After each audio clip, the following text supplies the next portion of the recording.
You remember my strong hand. Yes. If you remember my delivering power, Amen. we can continue to be victorious. Verse 11, and they said unto Moses, this is out after being delivered, and they said unto Moses, because there were no graves in Egypt, hast thou taken us away to die in the wilderness? Wherefore hast thou dealt with us to carry us forth out of Egypt? Is not this the word that we did tell thee in Egypt, saying, let us alone, that we may serve the Egyptians? For it had been better. So now they're going back.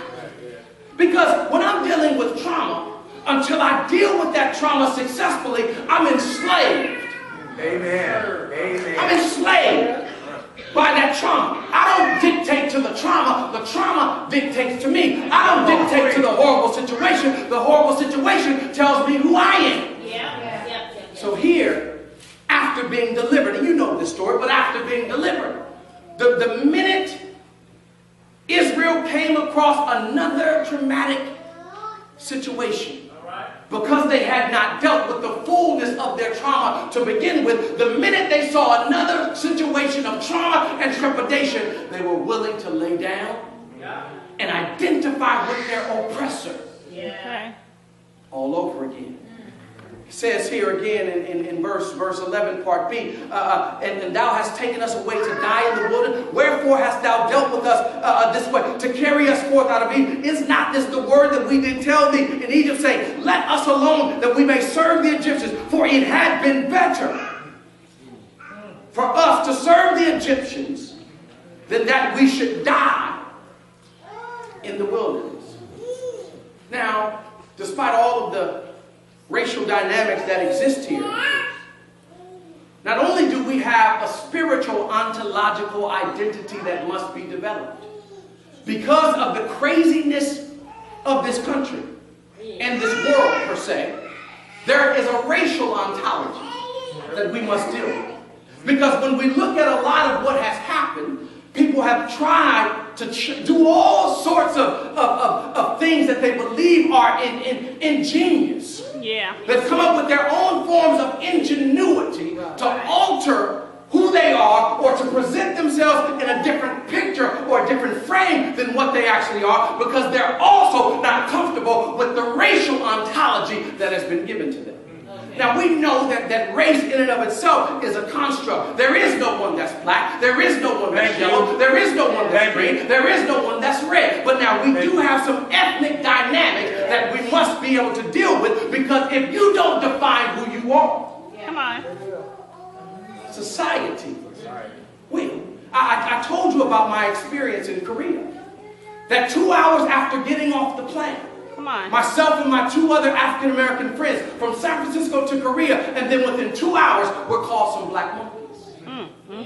Now, if we don't know who we are, we're going to jail in Korea.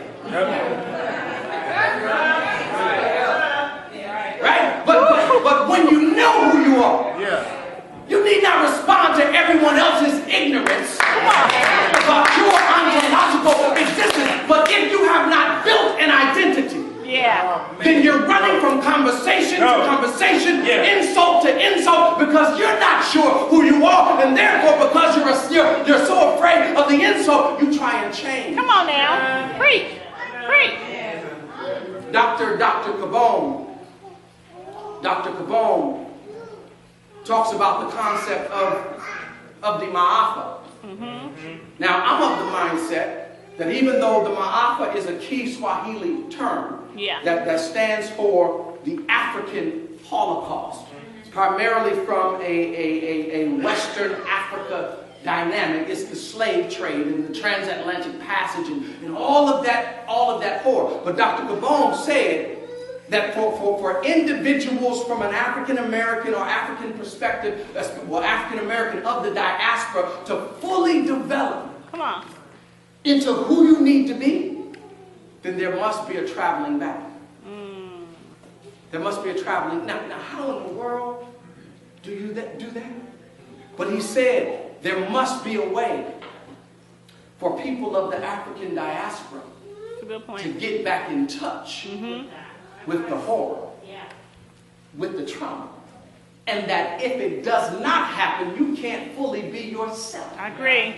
And when we look at what's going on from a racial dynamic perspective, there's really only one group in this world, especially in this country, that uses the derogatory term given to it by its oppressor. Right. You're right. You're right.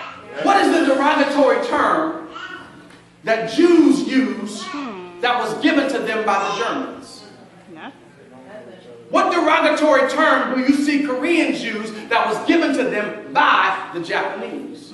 But when you look at the African American community, the N-word is all over the place because many have not dealt with their historicity of pain. Amen. Tell the truth. Tell the truth. So therefore, now it has gone so far to the right and so far to the left. Uh-oh. It's so confusing that now everyone gets to use the racial slur given to people of the diaspora by their oppressor. But let you go to work tomorrow. Because see, I have situations, I'm out of scope here a little bit, but I have situations to where if certain individuals, certain students, if they use the N-word, people aren't quite sure if they should get in trouble or not. Right.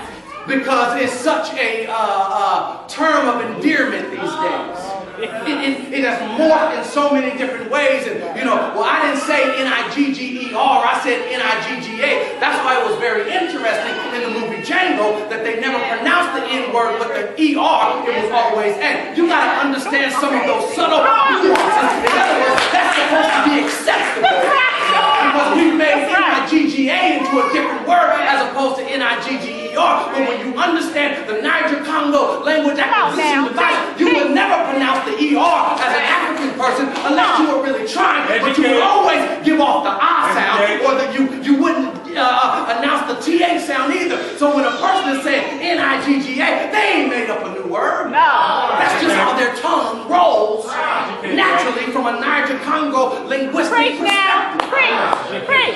But now things are so confusing that anyone can use the term.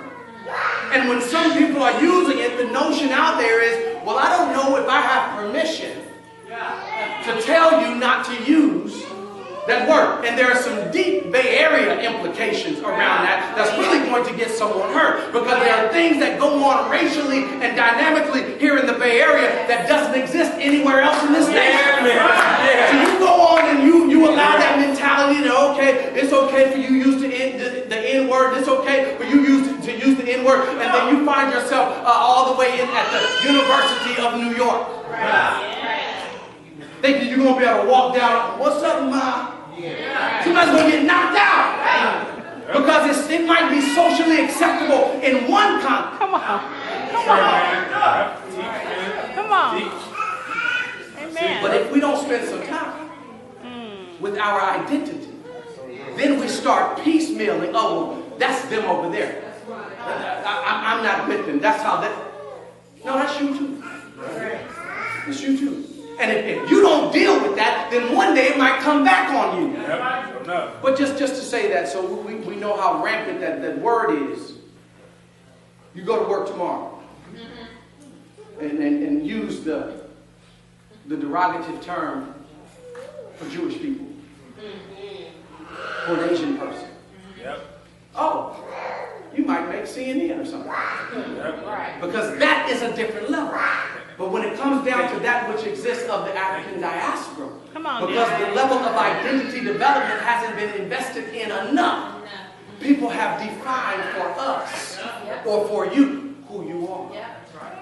Exodus 16, 1 through 3. Excellent point. We'll end with this. Exodus 16, 1 through 3 is very important. And I thought we were going to get further along in this, but we'll just have to see what we can do with that. But Exodus 16, 1 through 3, all of this stuff around being delivered, but then going back into an enslaved mind.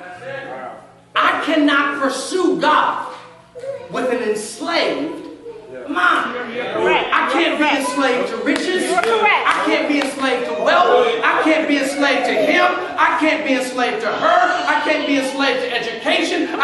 be enslaved to property. I can't be enslaved to anything but the gospel of Jesus. So if those things have me locked up, I don't know who I am. And what am I pursuing if I'm locked up and enslaved in my thinking, regardless of what it is? Then what am I pursuing and what am I going to offer God when I get to Him? Some of my enslaved goods. Verse 1, Exodus 16. And they took their journey from Elim.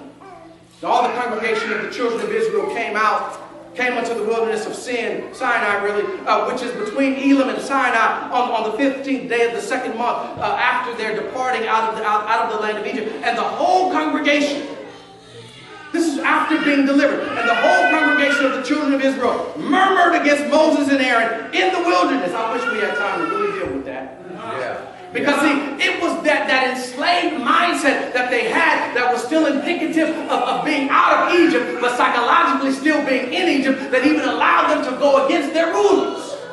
The very people that are there to free them, they're now saying, let's kill them. Let's kill them, yeah. And go back to the ones who made life. Amen, lights. And the whole congregation of the children of Israel murmured against Moses and Aaron in the wilderness, and the children of Israel said unto them, would to God we had died by the hand of the Lord in the land of Egypt, when we sat by the flesh pots, and when we did eat bread to the full, for ye have brought us forth into the wilderness to kill us, this whole assembly with hunger. There's more we'll do about that later, but just understand, if you don't develop